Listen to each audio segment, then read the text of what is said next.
Hello everyone and welcome back to another Star Citizen video. And Christmas came early for us here in the racing community as CIG have just introduced a series of changes specifically tied to the racing ships in Star Citizen. Now we're just going to go over the changes here real quick and then highlight the major changes. So, bring this up. So when patch 4.5 introduces additional tuning refinements to the snub fighters and interceptor classes with a focus on strengthening their unique roles such as combat or racing. Now, the ships involved are Mirai Fury and its variants, the Origin 85X, the P-52, P-72, Mirai Razer and its variants, the M50, the Origin 300 series, and some of the Avenger series. Now, the performance changes here lists a comprehensive rebalance of flight performance, which has been implemented across all the ships listed above. SCM nav speeds, linear acceleration, angular rotation, and angular acceleration have all been updated to align these ships with the broader tuning revisions introduced in earlier patches. Critical HPs have been rebalanced, making all small snub ships generally less durable, which makes sense. And racing dedicated ships received tailored tuning passes to enhance their flight performance while reducing their combat effectiveness. Now this is the most important one because this is really good, especially for the Fury LX, which is we'll see in just a sec here. The racing dedicated ships should have their own tailored tuning because at the end of the day those ships are made for performance. So even though some of them have guns like the Razer M50 and the 350R, there needs to be some form of tuning for them specifically to be able to perform well in a race, not just in combat. Other significant changes include that racing ships now generate 20% more emissions. They also have a higher master mode spool up time by 5 seconds. But they also have a larger boost capacity, which is going to be really nice for getting those quicker lap times. Then snub fighters and interceptor now also take 10% increased damage from all sources, which also makes sense to help balance them out.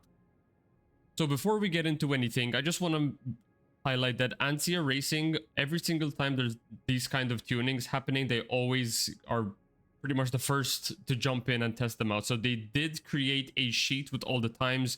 And this is the image right here of how all of the speeds have been found in the first iteration of the Wave 1 patch here on the PTU. So if anything changes, you can expect ANSIA to be updating this sheet. But the really quick things to note about this is that the Fury LX now no longer is constrained by SCM modes. What I mean by that is like ships like the Razer, for instance, they have an SCM mode and they can also go into nav mode and that unlocks higher top speeds. Now ships like the P-72, the P-52 and the Fury, because they are snubs, they can never reach nav mode, so they are bound by their SCM speeds. Now thankfully for the P-52 and P-72, their nav speeds are insane, sorry, their SCM speeds are insanely fast as it is, but the Fury LX have always been lacking behind. In this patch, the Fury LX only, the MX and the base Fury are not touched by this. The Fury LX only is not constrained by SCM. And what I mean by that is that it can now fly as if it's in nav mode, regardless on what mode it is.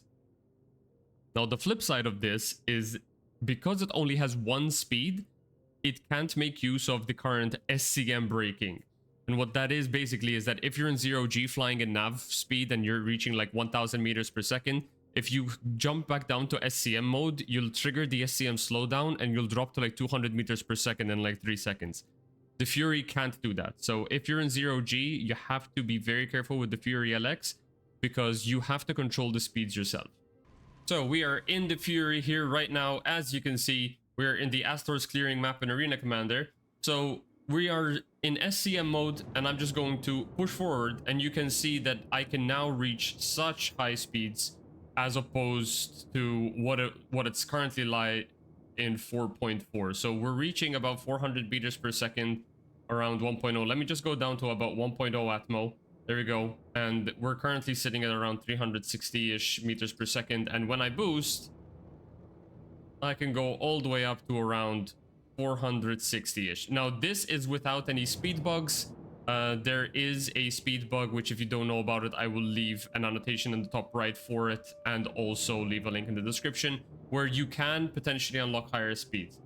Now, another note about the Fury LX is that because the thrusters, the main thrusters on this ship gimbal based on the direction that you are flying, it's actually faster to bichord with this, even in a straight line. And what I mean by that is that you engage your forward thrusters and your vertical thrusters at the same time. So you can see right now we're at a stable 375 meters per second by just going straight. If I just tilt my ship downwards and engage my vertical thrusters as well, you can see that I'm increasing in top speed while maintaining my altitude. You see that? And I can just keep, as long as I have vertical thrusters to push me into the horizon, like this much, for example, there you go. I can now reach 490 plus meters per second while going in a straight line. And then if I boost,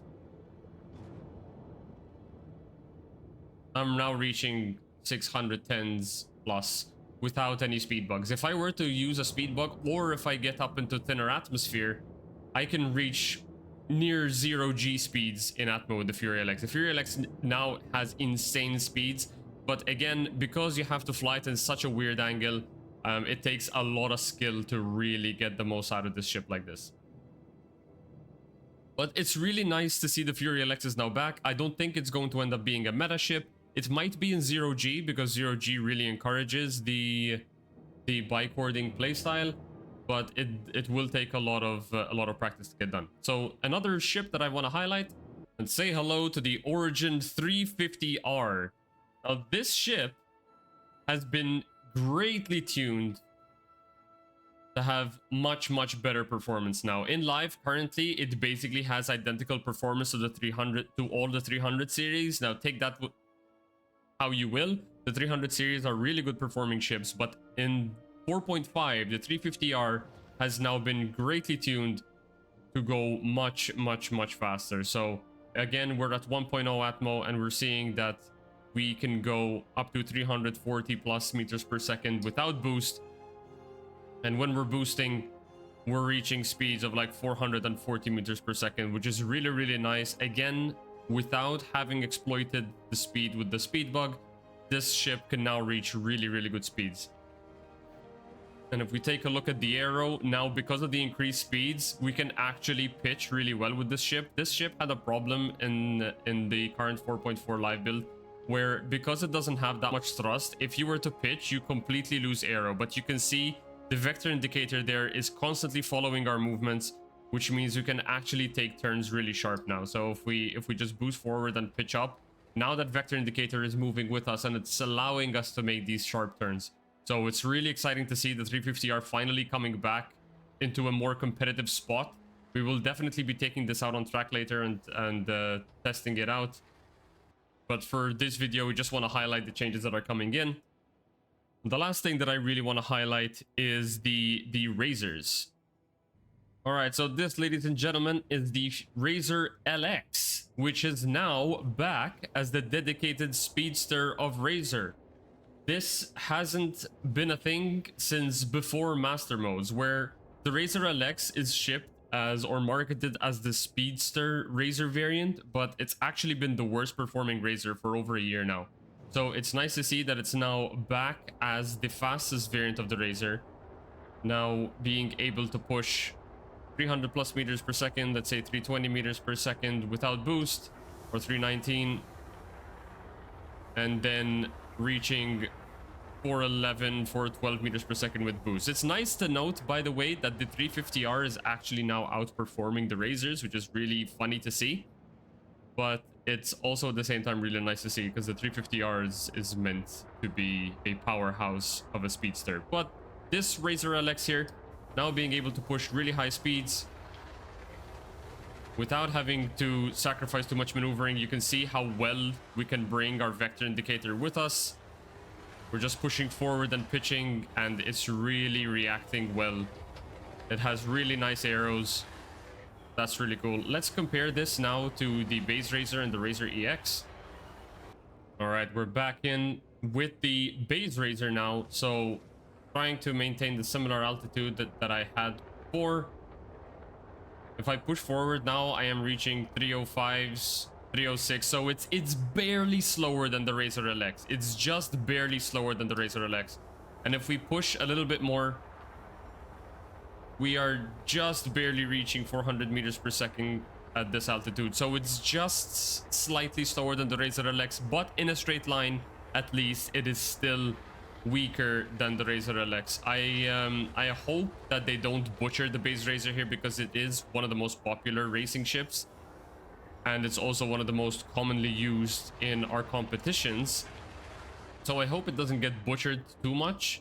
But as it stands, the base Razer is now weaker than the Razer LX from a straight line speed perspective.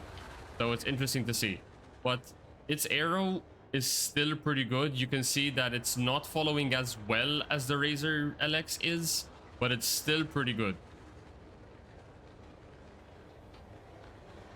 Now, once again, all of these stats can change based on altitude. We have turbulence now as well, which will affect your top speeds. And we also have the this speed bug to keep in mind. So all of these ships that we've mentioned here, and all of the ships in general, will all have different performances based on the conditions of the atmosphere, right? But these are just the quick things to note. So the Fury LX now has much higher speeds and is not bound by the SCM bubble anymore. The Razer LX is now the superior Razer variant, just in terms of straight line speed. The 350R is now really powerful. And we'll just test out the M50 to close this off. And we are now in the M50. Let's do a really quick speed test here just to see what the performance is looking like. So if we just go up in a straight line at 1.0 atmo, so it's 328, 330 meters per second. And when we boost, that is really interesting. Okay, so 424 meters per second boosted, and about 330 meters per second unboosted. That is really interesting. So the M50 is better than the Razer in this particular case. We will definitely need to test this out a bit more on track. So if you haven't already, make sure you're following on my Twitch channel. We will definitely be taking these out on track on stream and testing them out. And we'll probably be starting off a video series going through all of the individual ships and their respective performance in the different conditions. So if you haven't already, make sure you're subscribed. Guys, really exciting stuff. The fact that we're finally getting to see racing tuning into the patch notes now means that racing ships can finally start getting tuned separately from the combat without having to worry about PvP balance too much. But let me know what you guys think down in the comments below, what you guys think about all the racing ships being separated from the combat ships. If you want to see more stuff and more in-depth testing, please do let me know down in the comments below. I will be doing more of it on stream and also hopefully making more videos about it. Guys, thank you so much for watching. Like and subscribe, and I'll see you on the racetrack.